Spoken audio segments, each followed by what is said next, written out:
Hello everyone and welcome to the Writers Book Club podcast.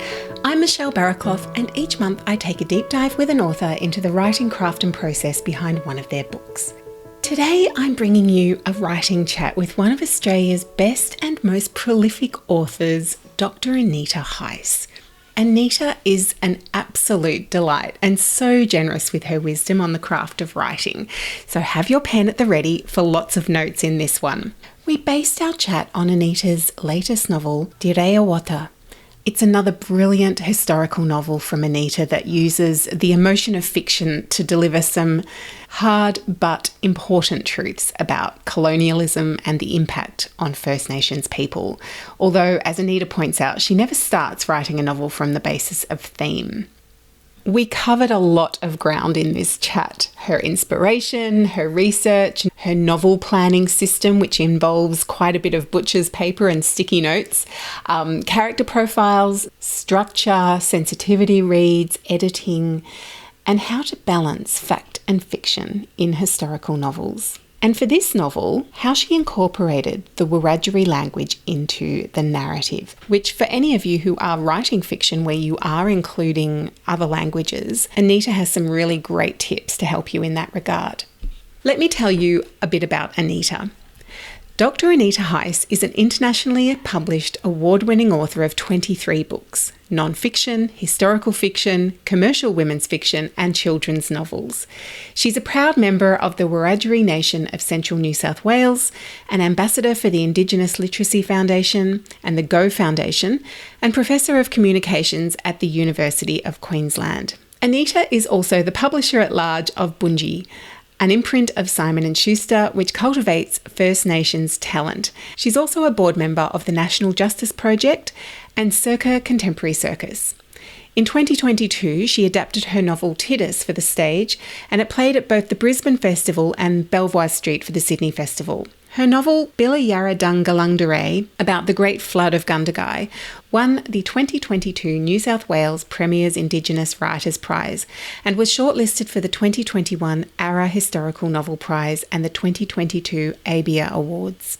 Anita's first children's picture book is Bidi Galing, Big Rain, which is also about the Great Flood of Gundagai. And I'll tell you what, Anita's Instagram is really worth a follow. So have a look in the show notes for the link to Anita's website and her socials and go and give her a follow. Now let me tell you what Dirrayawadha is about. Bathurst, 1820s. Mina was a young girl when the white ghosts first arrived. She remembers the day they raised a piece of cloth and renamed her homeland Bathurst. Now she lives at Cloverdale and works for a white family who've settled there. The Nugents are kind, but Mina misses her Miagan. Her brother, Wiradyuri, is a Wiradyuri leader and visits when he can, bringing news of unrest across their Gurrumbang. Mina hopes the violence will not come to Cloverdale. When Irish convict Daniel O'Dwyer arrives at the settlement, Mina's life is transformed again. The pair are magnetically drawn to each other and begin meeting at the Billa in secret. Dan understands how it feels to be displaced, but they still have a lot to learn about each other. Can their love survive their differences and the turmoil that threatens to destroy everything around them? From the best-selling author of Dirrayawadha, River of Dreams, comes another groundbreaking historical novel about resistance, resilience, and love during the frontier wars. Please enjoy my chat with Anita Heiss. Dr. Anita Heiss, welcome to the podcast and thank you so much for joining me. Thank you for having me on. It's my pleasure. I'm a longtime fan.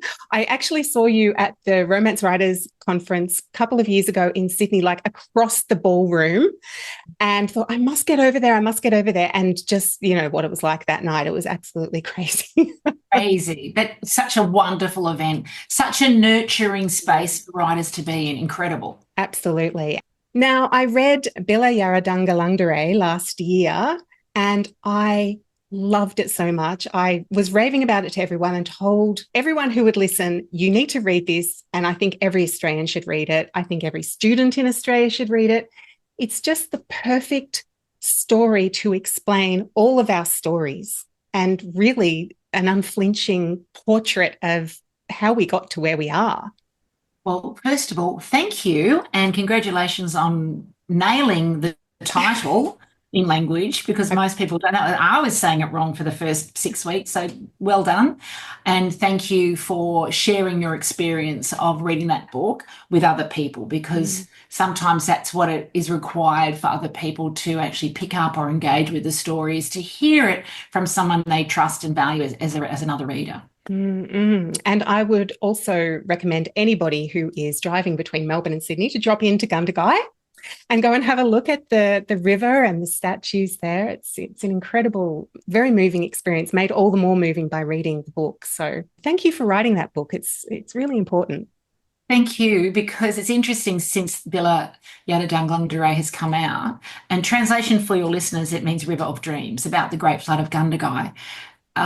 Many, many more people, I think, have detoured to Gundagai to see the statues of Yadi and Jackie and so forth. And it's interesting, when I'm doing talks, I always say, who's heard of Gundagai? And of course, people know the song On the Road to Gundagai, or they know the dog on the tucker box. And I just want everybody to also know the story of Yadi and Jackie. Yeah, so thank you. Very important. So the new book, Dirrayawadha, is that how you pronounce it? Dirrayawadha. Dirrayawadha. You roll the double R. Dirrayawadha. Yes. Dirrayawadha.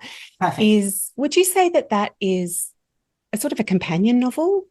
Yeah, I would say that. So I don't think I've used that term, but it absolutely is. And there will be another novel, in that it is about looking at a significant moment in Australian history, our shared history, that does focus on Wiradyuri country and events that happen on Wiradyuri country, and highlights key leaders and heroes in our space, in a space where we don't often celebrate or acknowledge, not just Wiradyuri heroes and leaders and warriors, but across the country. So yeah, I would say it's a companion. Yeah. What would you say was the genesis of this novel? Did it come to you at the same time as writing Yarradungalungdare, or was it more like a follow-on? You found some research and went, yes, that's what I want to write about next. That's interesting. It is. I didn't think about it it didn't come to my mind when I was writing Billa. But what did happen once Billa Yadadanglang was written, I realised that I needed to keep doing something in the historical fiction space. I had been learning my language then for a couple of years. I knew that everything I did from then on, since Billa, that would include weaving through language as well.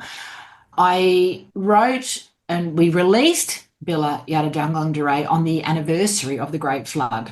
So I guess I can't remember the moment, but I was looking for another key moment in Australian history. And of course, this year we celebrated the 200th anniversary of the proclamation of martial law. So I knew that there was some events happening around that. So I decided, well, my contribution to that space would be doing the companion, and your listeners can't see me doing inverted commas, but doing the companion novel and writing a story to be part of that 200th anniversary of that proclamation. And you've very helpfully put a lot of notes in the back of that as well about the proclamation. So part of, historical fiction, I think, is really important in that we need to understand, as writers, but as readers and general public, that we all read differently. And so even though it is an historical novel, it was important for me and the publisher to have in the back those actual original copies of those original resources of the proclamation and so forth. So there is material in the back of the novel that's straight from the archive, and I want to thank Bathurst Library for helping acquire those through the State Library of New South Wales. So yes, it was very important for myself to have those original documents, or copies of those original documents, within the novel, also so that people understand that this is historical fiction, but this is history, more important than it being fiction. This is history woven into a fictional story to make it more accessible to a broader audience. Yeah. Just apropos of that, the original idea for this book spanned 100 years. So the current story spans mainly early 1820s with, the establishment of Bathurst 1815, but the main story is in the 1820s. Originally, it was in three parts. It was the Bathurst Wars, and then it was, next couple of decades, and then it was in the 1920s, because I wanted to look at another significant moment in Australian history, which is in 1927. And so I have this synopsis done up, and I get my contract, and then when I sit down to actually rework the synopsis, and I send it off to the publisher, she said, Anita, this is 3 books. I was like, I don't want to write 3 books. It's interesting what we see, and what someone who's got a different vision and an overarching vision of the process, and what we put into the marketplace for our readers. She said, this is 3 books. I was like, I don't want to write 3 books. I want to write the first book, the second book. So that brought it back then to the book that we have now. I just thought I'd let, for the writers out there, we don't have to do everything in the one book. Is a tip also. We think we've got to put everything in there, but we actually don't. And quite helpfully, there's the springboard for your next book, perhaps. Well, there is. So I've got my next book going. I need for your listeners who are emerging writers, or even established writers, of which I am. I'm still learning. And you write across different genres as well. So you kind of learning new ways to write for different audiences too. Yeah. Well, the thing is, most of my friends are writers. I do a lot of writers, and very few of them talk about writing for what readers want. Mm. I want to write this, I want to do that. And I sit down and I say to myself, what is it that readers need to read? And you may or may not know that there's in the literary hierarchy, that romance is right at the bottom of that literary ladder, just above Westerns, which nobody writes anymore. And so many people, to my face, regularly, friends, peers and so forth, I don't write romance. I said, because that's the largest selling genre in the world. Most read genre in the world. So if you want people to read your stories, try and find a way that if you care, because I don't write for awards. I don't, I write because I want people to read the stories. That's why all my stories have some element of romance in them, even though it's historical fiction and we'll get to the characters. There's a love story in there. So yes, I write rom-coms, historical fiction, kids fiction. I've written memoir. I won't say I've written poetry. It's just not prose. I don't pretend to be a poet by any stretch of the imagination. We know our limitations, Anita. Oh my God, yeah. Like it would be an insult to the actual poets. They're just social observations, I like to call them.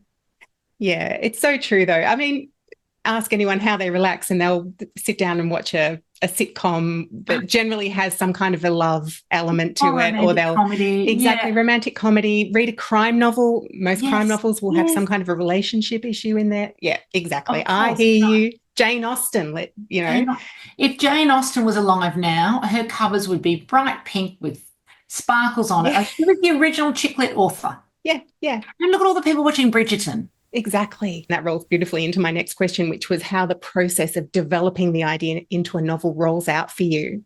Yeah. And this is a great question. And this would be the number one tip I would give writers, other than having to read every day or read across genres, is to write a synopsis first and foremost. Because if you nail that synopsis, the rest of it will be much easier. So I learned this very late in the process. I'd already published quite a few books, and I think it was my novel Titters in 2012, and they wanted, and I get a contract on a synopsis. I don't write the manuscript first. So I had done a few synopses, but I learnt at this particular time about doing a full synopsis and then doing a short one and then doing the elevator pitch. And what it made me do was really think about, what is this story? Who are the characters? What are the dramatic moments? And what is happening at the ending? Of course, things change when you're writing, and we're going to talk about whether it plotters or pantsers later. And lots of pantsers will say, I want it to be organic. The process is still organic. But for me, writing that synopsis, and I've got all the dramatic points, allows me then to go and write character profiles. So I know who's in the story. I write down who they are, what they look like, any idiosyncrasies, what their backstories are and so forth, what they wear, what they eat, so that when I sit down to write about them, I'll know that Michelle doesn't wear bright orange. She only wears black, white and grey. So when I'm dressing her for the day and so forth, I already know. You can't see, I've got butcher's papers on my walls. Everything's on the wall while I'm writing. So I do the synopsis. I write the character profiles. Because I've got the synopsis, maybe it's 1 or 2 pages, and I can see what's going on in the story chronologically, I then map it out. I do chapter breakdowns, and it'll be in that chapter breakdown, it'll have, so for example, with Dirrayawadha, it was chronological. So it would have, the time frame, what time of year, what is happening, whose POV it is. And, I have dot points for every chapter. That changes as you go along. I go and do the research. So I do as much research as I can that's physically possible. And then of course, then the chapters will change, and I finish doing the chapter breakdowns, and I'll slot bits and pieces in, dot points or paragraphs ideas I've had along the way. And then I will sit down to write. Now, the benefit of doing it that way is that if I get stuck in chapter 2, I already know that in chapter 16, this event's going to happen. So I could write some words there, even if it's 500 or 200, to give me a breather from thinking about that. So I'm not someone who has writer's block. I think it was Julia Cameron, maybe in The Artist's Way. I'm not quite sure, but I remember reading this quote many years ago, and it was, "There is no such thing as writer's block. We are the block we perceive." And I never forgot that. And I thought, and if you've mapped it out, then you won't get writer's block. You can just move to something else. And it's just a momentary hiccup in that process. So I do the writing. Then I'll see from doing the writing what's missing in terms of the research, because, you end up creating new characters and different ideas, or you might lose a character. So then I'll go and do a bit more research. And then I'm a big believer in feedback. So I give drafts so for Dirrayawadha, to the Wiradyuri Traditional Owners Council in Bathurst, Uncle Jirabung, Dinawan Jirabung, who is Uncle Bill Allen, who was a direct descendant of Wiradyuri. I get people to check the language. With, say, Manhattan Dreaming, I sent it to the people in Manhattan who I interviewed and so forth, to get them to have a look at it. Not that they have any creative control over the work, but if they say to me, that just would not happen, well, then I'm going to take it out, because for me, the authenticity in the story is one, that I've done the research and that I'm aware of, and my characters are aware of the language that they should be using, and whether you're holding a cell phone or a mobile phone and things like that. So big on feedback. And then I submit. So I do the changes and then I submit. I would say that the research takes me longer than the writing. The research for me is the most time-consuming part of the process, and fun. Well, except when you're writing about massacres. It's interesting, just on your process, I remember when you were writing Dirrayawadha, I was following you on TikTok, your Good Morning Beautiful People's TikToks.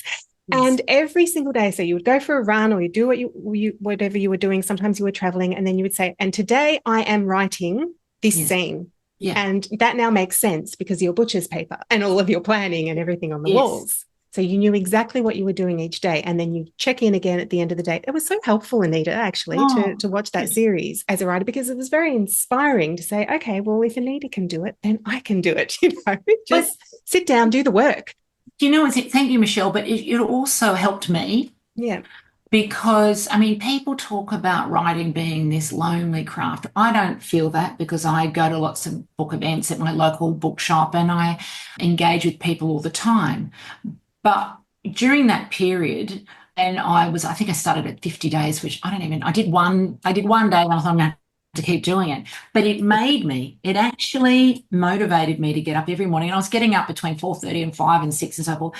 Made me get up, be clear about what my task was for the day, what my goal was, because quite often I was doing that writing before I went to do a job, whether it's here at UQ or, having to be somewhere else.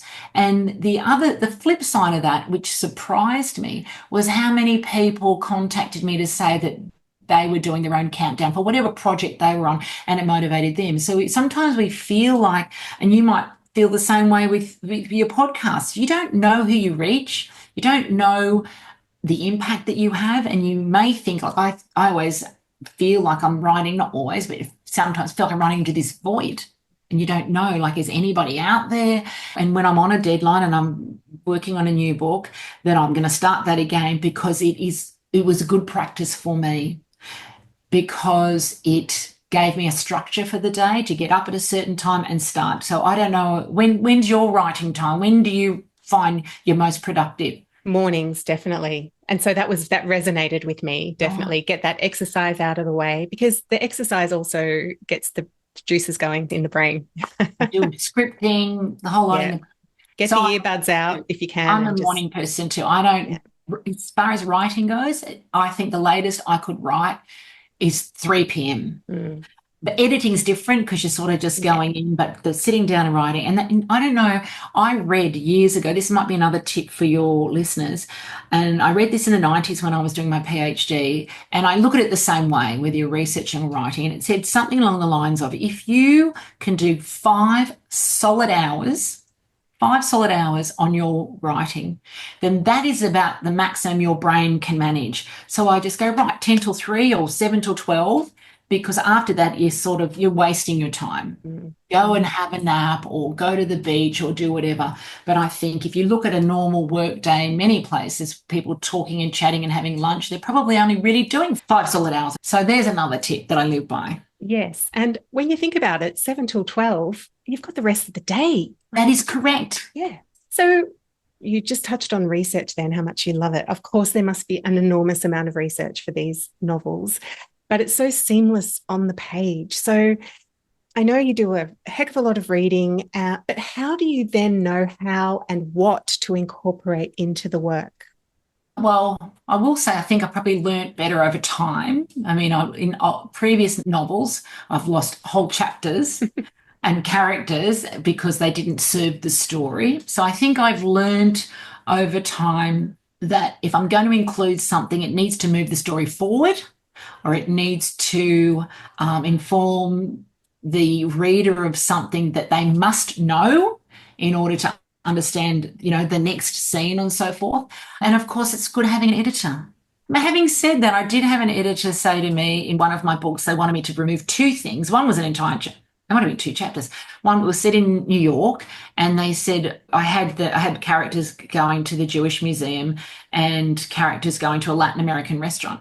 And there were quite big scenes around these two settings. And she said, "Oh, you don't really need those." And I said, "Have you been to New York?"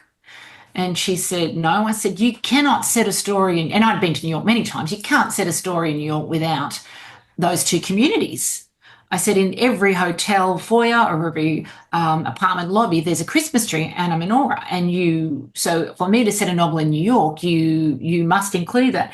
So there's the opposite to having to take things out and knowing what to include. I think if you research and you're setting a novel wherever it is set, to be true to the authenticity of that place and the story, you need to include what's in the environment, what you can see, what you can smell, what people are doing and so forth. So I think I've learnt that over time. I guess also if we go back to the original idea for Dirrayawadha, and it was like 3 books in one, I learnt that lesson. One significant event was enough for one novel, Yes. not two or three. Yes, yes. And there were lots of mini events within that whole big event as well. So there were many massacres, and much of the conflict or the violence that came from the Wiradyuri side was always in reaction to or response to what had happened to particularly women and the unspeakable violence from the colonisers against women. So, that went on for many, many years. And then, of course, there was the big Bathurst War of 1824 after the proclamation of martial law. It's almost unbelievable what went on. How do you handle that sort of those tragic and sometimes really confronting facts that you've uncovered during the research and then the writing process? Like, do you have days where you just, this is going to be a hard day because I know I have to write about this dreadful massacre or what's happened to these women by the river, and how do you then handle that in the writing? That's a really good question. And I thank you for that question because it's not something that many people think about. And I will say that writing this book was the most difficult book that I'll probably ever have to write. Really? Well, because I had to keep reading this material about all these massacres that weren't just happening in Bathurst, but across New South Wales and, in fact, across the country, and trying in my head to understand how people could be so violent towards other human beings based on this notion of superiority and that, this measure against Eurocentric Western value system and so forth, and not understanding that Aboriginal people were just as smart and had rights and purpose as the English, and trying to understand how the inhumanity of it all. And so reading all this material, and I read Stephen Gapps's non-fiction work, Gutjara, which means war, and he had documented everything. He'd mined the archive. He had spent a lot of time down in Bathurst, and he had documented from the beginning to the end. And I'm reading this going, like, it's almost like it's unbelievable, like it's some sort of science fiction thing. So I'm reading that, and I made a choice. I made a choice to only write about a certain number of events, because I wanted readers to understand the absolute impact of colonisation, invasion, and war, the frontier wars. I wanted them to understand that. But I didn't want to rewrite everything that happened. And I hate using this term, Michelle, and I don't know what a better term is. But my job as the author was to take all that information, the brutal, challenging facts, and massage it into a palatable format for a broad audience. So, teachers with teaching notes could use it in the classroom, so that there's not another generation of kids that go through and don't understand that we had frontier wars and so forth. And so my job was to do that. Now, I will tell you, I had a number of conversations with my publisher at the time, because I was going, I don't think you understand, like what you flagged in the question. I'm trying, it's really difficult, emotionally exhausting and draining and challenging to write about this for any more than a few hours a day. Now, normally I could do, as you say, 5 hours, but I was just like, it's doing my head in. And then towards the end of said countdown, I was in a writing retreat, and what we were seeing unfold live to air was the latest attacks on Gaza. And I was like, I'm writing about the exact same things 200 years ago in Australia: invasion, colonisation, genocide, dispossession, displacement, lack of human rights. I'm watching all this today online, live to air, and I'm thinking I should be writing about that. I should be, what can I do? And it was so difficult, because it was already difficult writing about something in the past, and then I'm watching exactly the same thing unfolding on our screens. And so it in the same week that the referendum for truth-telling was happening, and so I found that whole experience quite traumatic that particular week. And I should change that word, because I'm not in Gaza, and that is real trauma, but I found it incredibly challenging as an author, trying to tell a story of massacres and truth in our own country when I was seeing it happen somewhere else. And there must have been almost a feeling of a hopelessness, yes, that you had to overcome, because it's like, what have we learned in 200 years that this is still happening? It took the words right out of my mouth. It's like, what have human beings learned? What have we learned? We've learned, not only have we learned nothing, we've become more brutal. And so then you start to lose faith in humanity. But at the end of the day, I still had a job to do. I had made all these promises to people, including elders in Bathurst and my own people and so forth, and myself, to do something to make a difference. So if I hadn't done it, would anybody have been angry or upset with me? No. I would have explained to them it was too difficult. But by that point, I think I delivered it a week later, after that first rounds of attacks on Gaza. And then I just hoped for the best. And then I left the country for 2 weeks to go to the Albert Writers Festival, absolutely exhausted. I bet. Emotionally just drained out. Yeah. And I guess that's why we need these books, like the ones you write, the fiction, because we can go and read the factual books, but they don't resonate as much as they do when told through the stories of characters that we can relate to.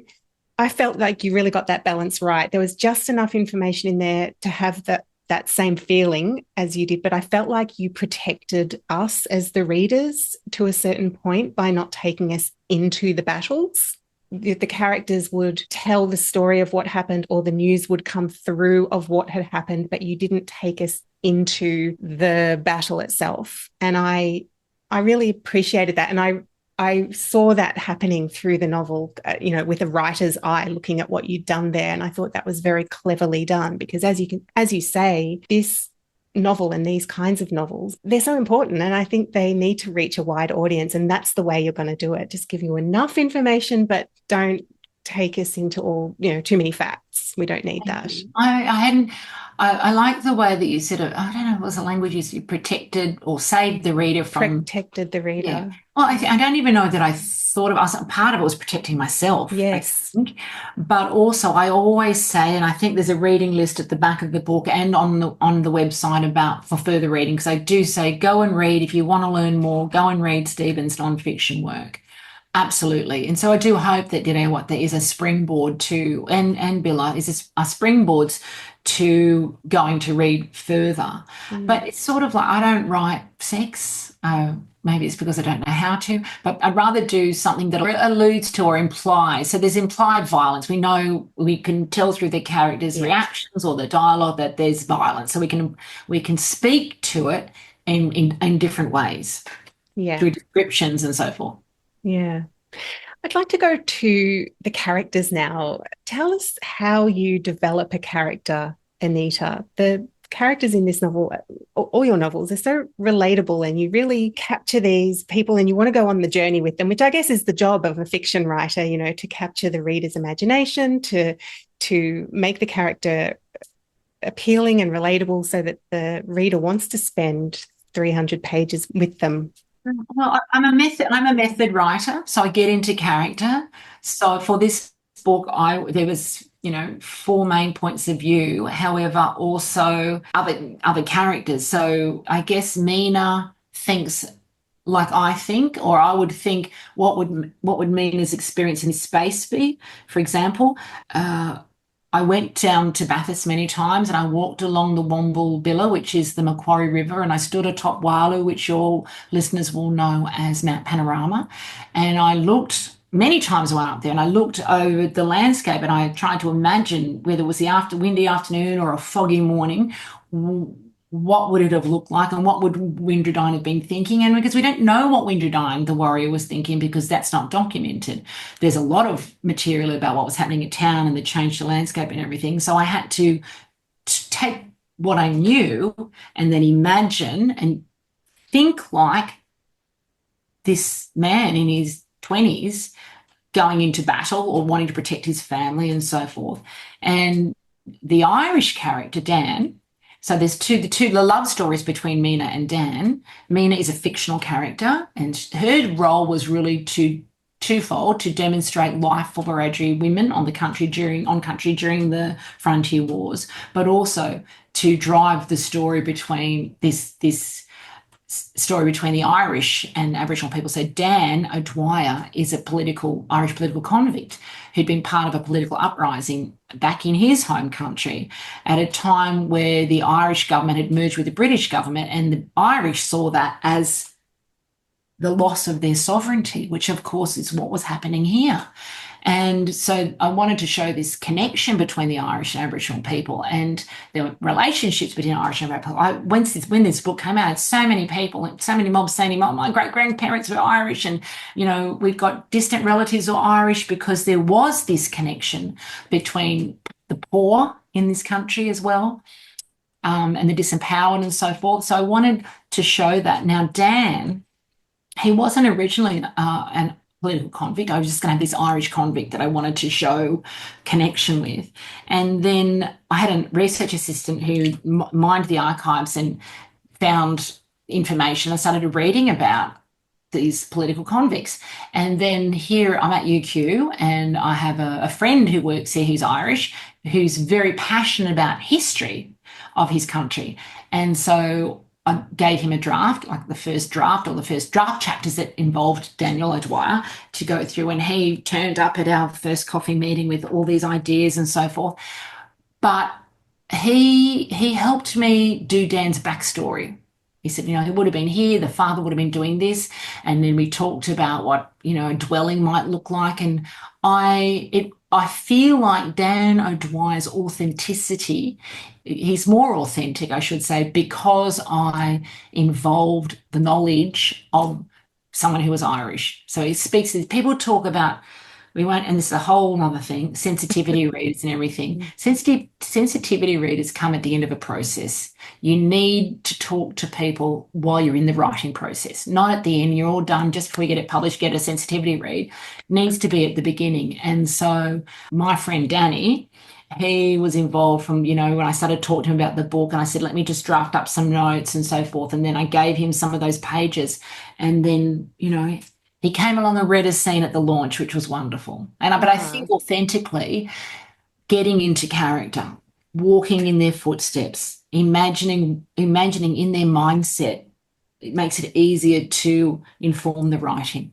I love that idea that you've talked about of consulting the people around you to really add that authenticity, because a lot of times people don't want to share their work too early.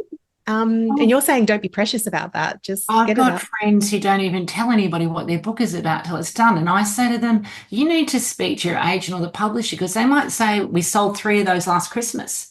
But everybody's different. People have, what's the word for it? Superstitions and things. I don't. My novel set about World War II. I remember emailing someone at a Randy mission, Dr. Laurie Bamblett. I said to him, I want to talk about World War II and the prisoner of war camp and Cowra and life on a Randy mission. But if I don't live there, obviously, if you think it's a bad idea, then I'll just can it. But my mum was born on a Randy mission she lived there when the breakout happened. And he basically said, and I told him I wanted to use mum's memories and so forth. And I had the idea at Pearl Harbor. And he said, no one can tell your mother that she can't retell her memories. And I thought that's true. And I went to Cowra many times. But if he had said to me it's a bad idea, well, I would have canned it, because there's lots of stories that need to be told.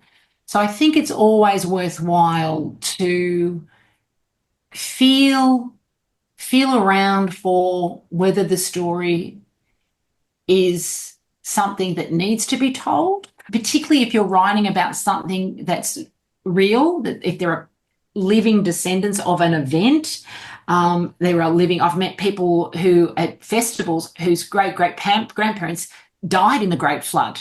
And they've stood up in the audience saying that my great-grandparents were in that flood, and thank you for writing the story. There's people that are still alive that may still be trying to find answers and so forth. So I think it's very important. For me, it's part of my methodology to road test an idea. And then there's other writers who put their drafts up on, is it NetGalley or wherever else, and then they get advice back from readers who are readers, but they're also not editors. So many people say, all my friends read the draft and they loved it. Well, of course they do, because they love you. So unless your friend's an editor, it really doesn't matter. Or they teach creative writing, or they're a school teacher even who knows what good writing, teaches English, who reads widely. It's really irrelevant whether your mum and dad like it or not, if you want to publish it. So with your characters then, getting them onto the page, we're talking about voice. How do you go about then developing the voice of each character and making sure they're distinct? I'm going to be completely honest and say I don't know that I think about it at all. Really? I think my first goal is to get the story on the page. Yeah. And that kind of detail, it comes later for me. Of course, there were, with Dan and Andrew Nugent, so Dan O'Dwyer and Andrew Nugent, there were just some little sayings or words that I tried to include in some of their speech. I think we know with Susanna, she would often just pray. So that was part of her character. Interestingly, I think I read somewhere a review where people were saying, the characters were all speaking in English. Anyway, that wouldn't have been happening. So I think with Dirrayawadha, I think there may be a line in there that makes reference to that Windra, so that we understood that when Windra and Mina were speaking to each other, they were speaking in Wiradyuri language, because I think at one point, from memory, they're speaking in English on the page, but in real life they're speaking in language. But it's this one point where where Windra is thinking to himself how exhausting it is to go back into speaking English when he's been speaking Wiradyuri all day, so that the readers knew that his day is normally speaking Wiradyuri, but clearly to speak to Andrew, that he's speaking in English. But having said that, there was a real family, and it's the Nugents, who are the Irish family that Mina works for and provides a safe place for Wiradjuri people. They're not a real family, but there is a real family called the Sutters, and they owned a property called Brucedale. And so in the novel, it's called Cloverdale for the Irish and so forth. And that family had there was a very respectful relationship there. And it's believed that Windradyne had turned up at Brucedale one day with conflict on his mind, and Mr. Sutter at the time spoke to him in the Wiradjuri language. And so what was then built was this relationship of Yinjamono and respect. And so I just thought I'd flag that with you, that so even though it's not a real family in the novel, there is a real story behind it. I love that. And of course, that brings us to the language. One of the foundations of Dirrayawadha is the way that you've woven the Wiradjuri language into the text, which I loved. You make us work a little bit at the start of the novel, but the reward is a reading experience that I felt was really beautifully layered, and I felt really immersed in the Wiradjuri culture. And in a way, we readers are all Dan. We're learning as he is learning. I'd love you to talk about that choice and your thoughts on the idea of making the reader work a little bit. There's a couple of things there, because I think what I've learned over time, and I learned this with the romance books, which were chick lit back in the day, and was that we need to trust readers, and that readers are open to and wanting to be challenged more than they had been in particular areas. And Billa Yadadanglang Duray had been so successful in terms of, particularly with the audiobook and people listening to the audiobook while reading the paper version, that it became absolutely clear that language was not going to be a problem for the reader. Having said that, I had this a fantastic assistant researcher working with Miriam Crane, who gave me a wealth of information and support and assistance, and co-launched Billa in Gundagai on the anniversary in 2022. And so Miriam helped. Miriam also a huge history buff and non-fiction reader, and very, very knowledgeable about Central New South Wales. And so she was reading a draft and getting some information for me, and she had talked to some teachers about the book and so forth. And Miriam said to me, perhaps you need a bookmark, with some language on it.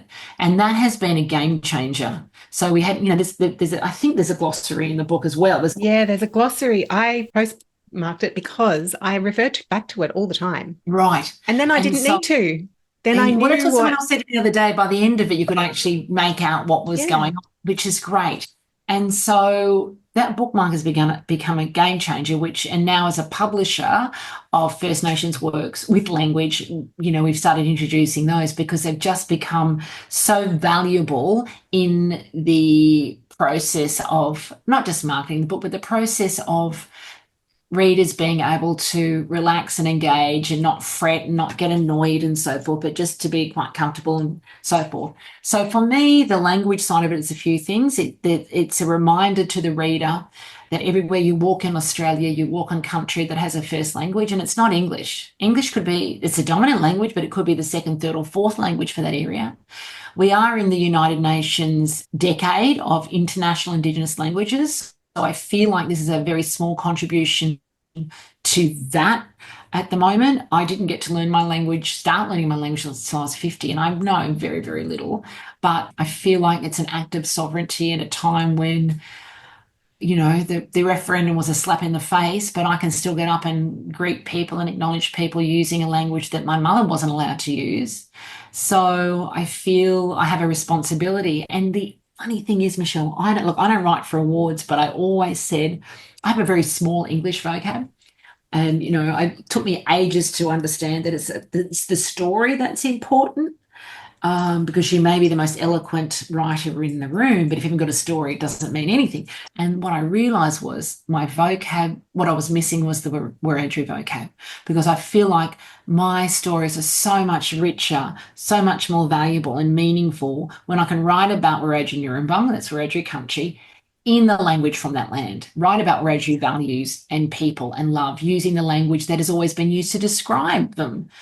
And so, I can't imagine ever writing another book, but well, I'd never write another historical work without having language woven through it, because that is the truth of what life was like and the authenticity.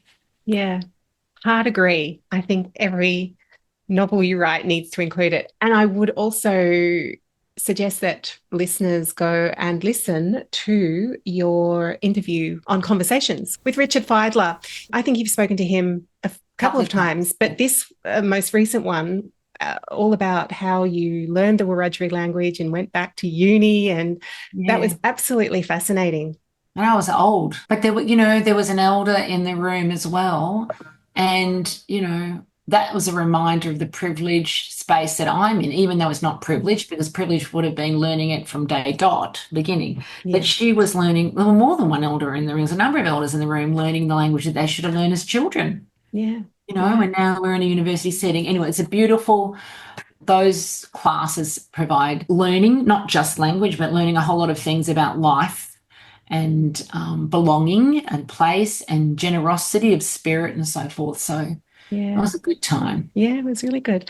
I'd love to just read a section if you wouldn't mind, or have you read a section. Yes, okay. Just to give readers or to give listeners a taste of the language and how you weave the language in, but also how to get backstory in. And there's a couple of spots in here where you just do it really beautifully. Okay, so I'm not even going to. So the idea is that when you write language into a sentence, the following sentence should explain it in some way. Okay. So right. So let's see if I've done it well. It's good of you to play with the galang. She smiles and nods towards the children. She hasn't mentioned Dan again to Susanna and knows being seen talking to him could land them both in trouble. Today she's thankful the Nugents had gone to town for some supplies and left her to watch the children alone. Since Dan's smiling eyes appeared, she's not been able to take the smile off her face. We didn't have a lot of toys as children, but we did have this game, he says. It looked a little different, but they don't need to know that. Dan takes his hat off and sits on the ground beside her. Are you happy? He asks. She thinks that's a strange question to ask and considers it for a few seconds. I'm happy to see the children having fun and laughing, yes. Are you happy here at Cloverdale? He asks, and she wonders what he really is trying to find out. I was happier before the white tribe arrived. Before, when I lived with all my Miyagan, before they took over the land and our lives. She pauses and looks to the children playing. She's not sure what else he wants to hear. Now, I'm happy just to be safe with at least some of my Miyagan. I've had to learn a different kind of happiness here. I was happy before we moved to Cloverdale, when we all lived together with our family in one place, only moving with the seasons for food or ceremony. We have walked on this land forever, and now we are fenced in. Or fenced out, as my brother says. Mina looks to Dan, who is looking towards the ranges, as if imagining life before he arrived. At least she hopes that is what he is thinking. Beautiful. Thank you, Anita, for reading that. And look, It's just the tip of the iceberg. I think everybody needs to go and read this book. I've already said it and I will say it again. I'll be saying it till the cows come home. It's just a wonderful novel, and such a great, such a masterclass, I think, just in how to incorporate backstory so seamlessly, how to incorporate research, how to incorporate language, because a lot of authors who are writing historical fiction, even set in Europe or, wherever, are incorporating language as well. And there's a real art to it, isn't there? As you say, putting it into context and making sure that you're not losing the reader or throwing the reader out of the reading experience. Thank you for all your generosity just then about how it's seamless. I really feel I need to tell you how difficult it was to do. And I wish I could say it came easily. I will say that writing rom-coms is much easier because I think there's less accountability and responsibility for me as the author. And it's a different language, even if I'm just using English, it's a different language and a different purpose. I think purpose impacts your motivation and your anxiety around it, because there's a greater purpose for these books than my rom-coms, even though they involve, history and politics and language and identity and so forth. There's a different expectation of myself as the author to work on those. It's a completely different experience. And I think we're just talking today, and it just made me think back to how difficult I remember it was for me just to get it down. And, I think people also need to understand it's not just one draft. It could be 29 drafts. It's a lot of drafts. Yeah. And yeah, exactly. And setting aside some of that responsibility, that enormous responsibility that I know you feel as such an active member of your communities all around Australia, to set that aside and say, actually, I've got to tell a story as well. That's correct. Also, I've got to write a story. Got to make this a story. What's the actual story? Yes. Yeah. So rolling out from there, the writing process, you said just getting it all out. So we mentioned before about the sort of plotting versus pantsing side of things, and you've alluded to it a little bit, but how did that look in terms of structuring the novel and then just getting it out on the page? So I think I'm trying to think about it. Pretty sure that every single one of my novels is chronological. I feel like that is the only way I can write. And I feel I try to challenge myself with every book. What is the challenge for this book? I'm going to keep it chronological. The challenge for this book was I wrote in the 4 points of view. And one of those points of view is the prologue, and the epilogue is in the point of view of Nurembang, the land. But it's the same kind of process. It is. I was in Paris at the time that I rewrote the synopsis, which changed it back to one window of time. So then I had all these different coloured sticky label things like Post-it notes. So I had like a Post-it note for, just say blue for Wiradyuri. And then I'd write down all the things I needed to speak of in the novel about Wiradyuri, and then I would put them up on the wall, and then I'd have chapter breakdowns, so I'd put that wherever that went, and then I'd have one for Dan and a different colour for Mina, and different colour for massacres that happen at different periods of time. And so I had them all, I'd write them all down, and then I'd put them up on the wall in chronological order. And then I'd take them down one at a time, and then that would be chapter one with all those sticky notes. I know that would be in chapter one. And so I typed all those up, and that's how I started my chapter breakdown. And then, how does your brain work? My goodness. I don't know. I'm listening to myself going, that's probably not the most efficient way to do it. It sounds very efficient. It's the only way I know how to do it. I don't know how. So for your listeners, a plotter is someone who maps the entire book out. And I say it's like an essay plan for the entire book, right? So introduction, conclusion, and what's happening. And every chapter will have what time of year is it? What's the weather going to be like? Whose story is going to be told, or which character is going to be highlighted in this particular chapter, and whose point of view. And then I realized I might have had 5 chapters in Dan's point of view, and I go, well, that's not going to work. I need to split that up. We need to have a Wiradyuri chapter in there, or a Mina chapter in there. So and essentially the bulk of the book should be, and I'm sure it is in the point of view of Mina. Yeah. Right. So essentially I'm trying to write women's stories, but of course we didn't exist, just as women.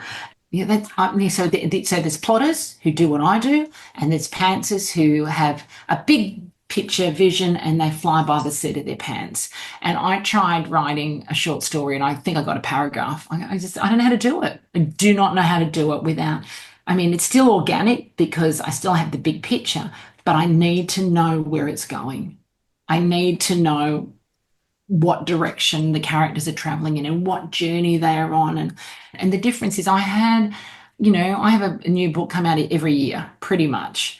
And a lot of my friends who are pantsers, they don't, because plotting is about giving yourself a structure and a way forward.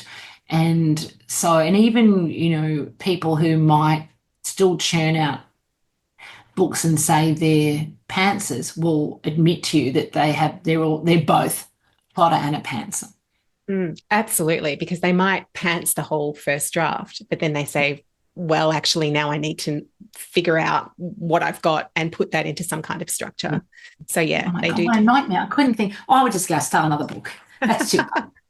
all roads lead back to planning, I think, or outlining. And you've, as you say, you've still got that creativity, and the imagination still comes in when you're pulling down, okay, I'm pulling down chapter 1 or chapter 7, or today I'm writing the chapter where they're starting to walk to Parramatta. So I'm going to sit down, and then you have to think, okay, well, how am I going to start this chapter? Do I start it with dialogue? Do I start it with setting? Do I start it, whose point of view do I start it in? Is that how the process works? Or do you just go, yep, I know exactly how I'm going to start this? No, I think I just start. Just start. And I don't even know that I originally start if I start a new chapter on a new day. So years ago, another lesson learned, you never get finished if you just start the new day and you go back to look at what you wrote the next day, because you never finish chapter 1 because going, oh, I can fix that. At some point you've got to, okay, next chapter 2. I think what I do is I do go back and have a look at I don't go back to chapter 1, but I will go back to what I did the day before. And then all going well, the creative juices will be flowing. I will say that most times, I don't know that I did it with Dirrayawadha. I mean, I had the big deadline in my view. Prior to that, I would and I'll do it with my next book because it's a rom-com and it's a completely different story. But for most books, I will set myself a word limit for the day, word count, and that will range between 2.5 and 4. On a good day, I can do 4,000 words. And that's because I've done all the plotting and I've done all the research. So I just need to sit down and write. And so the new book is set in Hawaii, and I've done the character breakdowns, I've mapped out the storyline. I just had another week in Hawaii, but I've come up with 5 new chapters. So based on, a couple of conversations. And so I need to go back. I'll do that tomorrow, I think. I'll go back and I'll to rewrite. At the moment, the chapter breakdowns are just like on an Excel spreadsheet, not even, it's like a table, chapter 1, and I've got chapter 2, chapter 3. So I need to go back and rewrite that. And then what I'll do is I will write those notes as dot points on butcher's paper, and that will go on my wall, because my goal is to, in January and February, over 30 days in those 2 months, right? If I just do 2,000 words a day, I'll have 60,000 words. And so, but I'll write more than 2, but that's my goal. And I've got 6 or 8 already. So. And should we follow along on TikTok or Instagram for that? I'm going to be doing something. Yes. I don't think TikTok is my channel. I don't get a lot of traction on TikTok, but I joined TikTok because I was told by the publisher that that's where all the rom-com authors are. Ah, yes. But I find that authors on TikTok generally are very much about buy my book. And that's not my style, to be honest with you. So, but, as I say, you, like with your podcast, you don't know your reach, you don't know who's getting something out of it. It's about that too. So. Yeah. I'd love to just touch on the editing side of things. You mentioned that this had a big structural makeover before it even started, taking it down from 3 major events down to 1. And then you also talked about giving chapters to read to various people for authenticity reasons. But then you've got the editorial process with the publisher. Yeah. What happened then? So I actually like the editorial process generally, because by the time you submit your work, you've looked at it so much that you can't see what needs fixing, and inevitably it needs fixing. And I was really fortunate to have Grace Lucas-Pennington as my editor. So Grace runs the Black and White project out of the State Library of Queensland. She's been doing that for over 10 years now. And she's First Nations editor. And we have a handful in the country. She's probably in the top, if not the top, First Nations editor. And it was a really interesting process in that it was professional but gentle, which is what I needed after having to spend so many months writing about such horrible events. And so I actually sat down with Grace prior to her getting the manuscript. I mean, I hadn't even finished the book, and I sat down with her and I told her what the story was about. And she asked me questions like, what is the purpose, and so forth. So I told her what I wanted to get out of writing this book, who it was for, and my expectations in delivering the story, and what my goal was with the story. So she understood why I was doing it. And then she did the structural edit and came back with all these ideas that were easy for me to understand and why.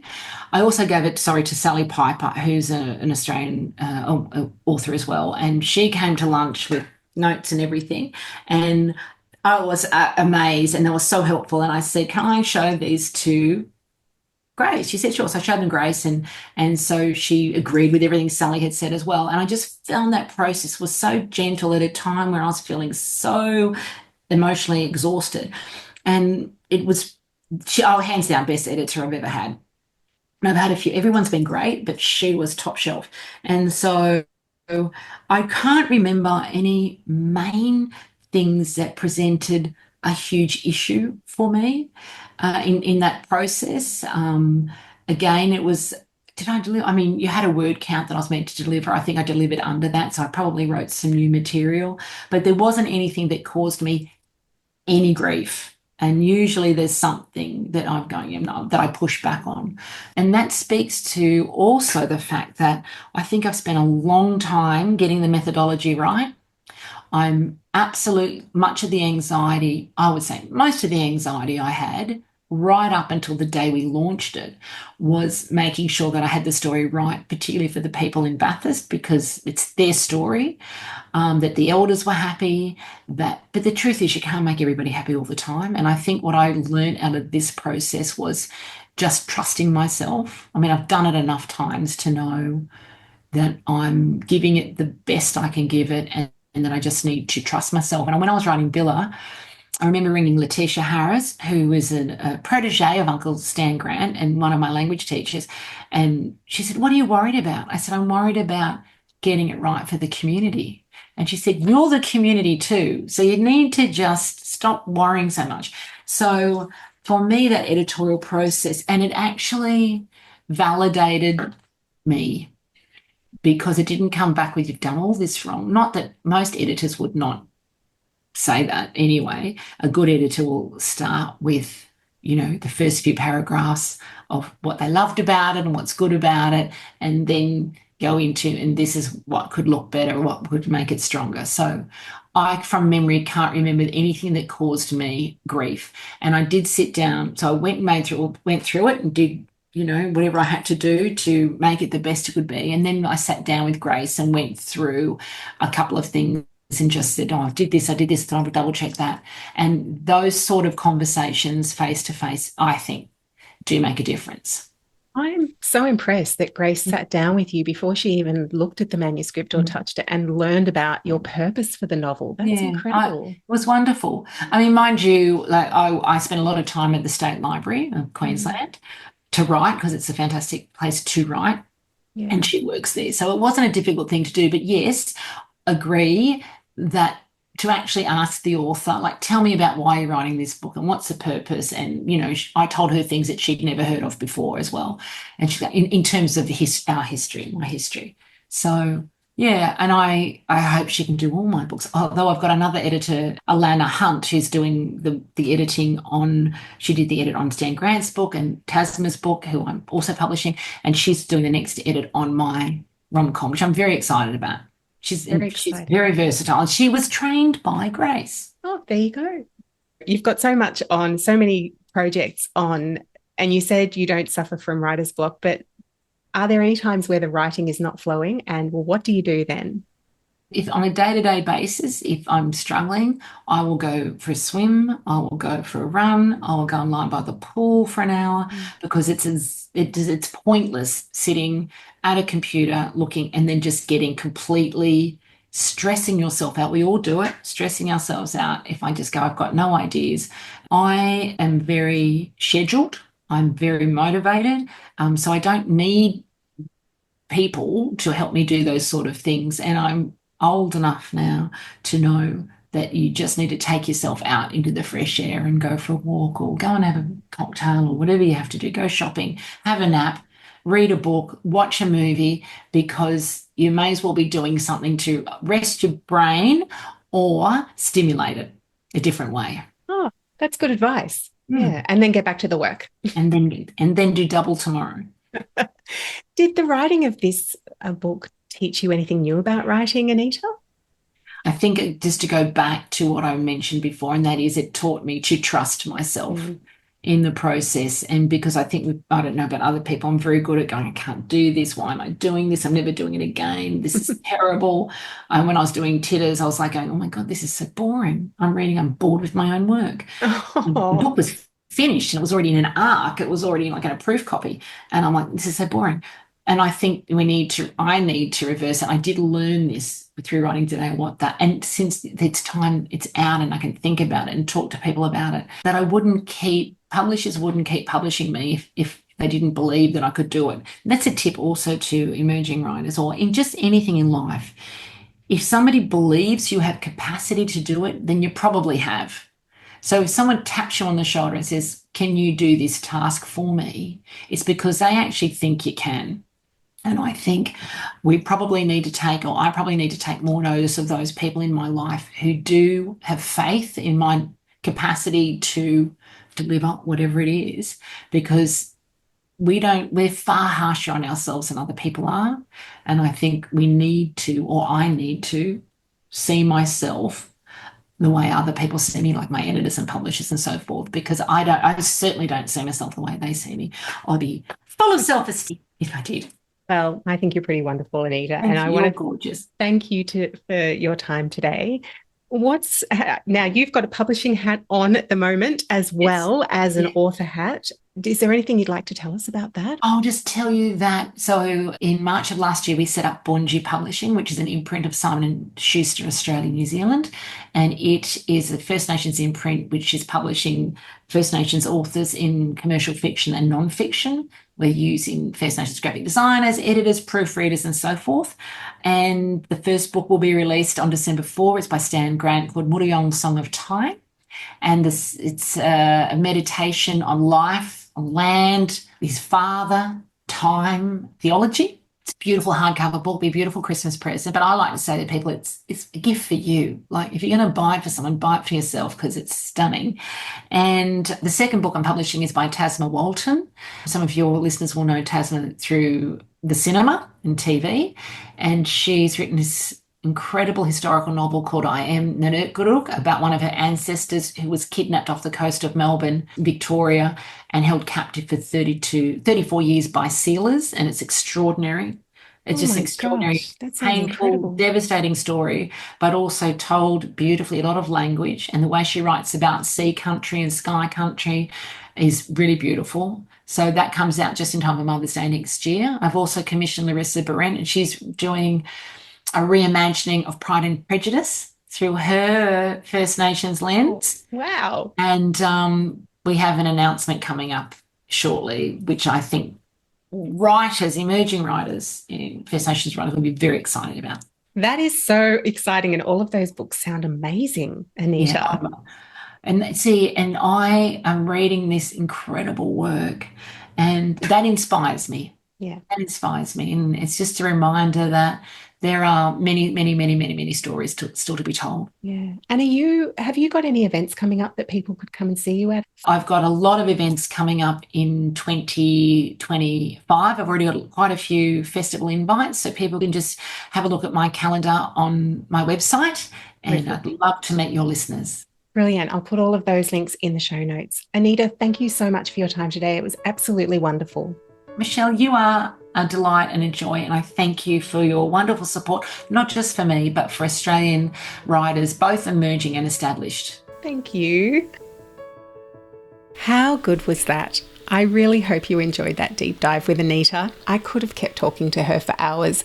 You'll find links to all of Anita's information, her website, places to buy her novels, her socials, all in the show notes or on the website at writersbookclubpodcast.com. And don't forget to follow Anita on Instagram if you'd like to follow her daily updates as she writes her next novel. You couldn't have a better start to the day than being inspired by Anita's beautiful smile and words of inspiration. I love her. Now, normally that would be the end of the season for Writers Book Club podcast, but I have one last special treat in store for you. Many of you will know Catherine Collette as an author of adult novels and illustrated middle grade books, and as co-host of one of the most popular writing podcasts of recent times, The First Time podcast, which ran for 6 years and 255 episodes with Catherine and Kate Mildenhall. Off the back of all that experience, Catherine now works as a writing coach. She helps writers that want to get published and writers who are about to be published know what to do, what to expect, how to think, to give their work and themselves the best possible chance of success. She's basically the person she wishes she'd had when she was first trying to get published. So Catherine's coming on the podcast as our last episode of the year to give us all a mini coaching session so we can gear up for 2025. She's going to share with us things like the phases writers go through on their way to being published and how to short circuit some of them, how she built a profile as a debut author, and heads up, it didn't involve social media, and how she'd build a profile if she was starting again now. She's also going to share with us her unusual but effective approach to pitching and a few things writers can do to increase their chances of publication. This is going to be a fabulous episode that will hopefully get all of us motivated to hit the ground running with our writing in the new year. I'll release it before Christmas, so keep an eye on your podcast feed for that. It's going to be a great summer listen. I also thought it would be fun to give away a copy of Catherine's latest middle grade novel, The Two Tall Tales of Alma T. Best, and Catherine is going to organise to get that out to you before Christmas so you can gift it to the middle grade reader in your life. I actually think it would be perfect for a reluctant reader too. Catherine has peppered the whole novel with her delightful, quirky illustrations, which make it really engaging. So if your kid loves the Diary of a Wimpy Kid novels, they will love this. All the details for that giveaway are over on Instagram and Facebook. Okay, lovely listeners, that's it for this month. Thank you so much for joining me. As always, I'm recording on the beautiful unceded lands of the Gadigal people of the Eora Nation, where I'm lucky enough to live and work. I'll catch you in a few weeks with the final episode for the year. Until then, I hope the silly season isn't too crazy and you find some quiet moments to get a few words away. Happy writing.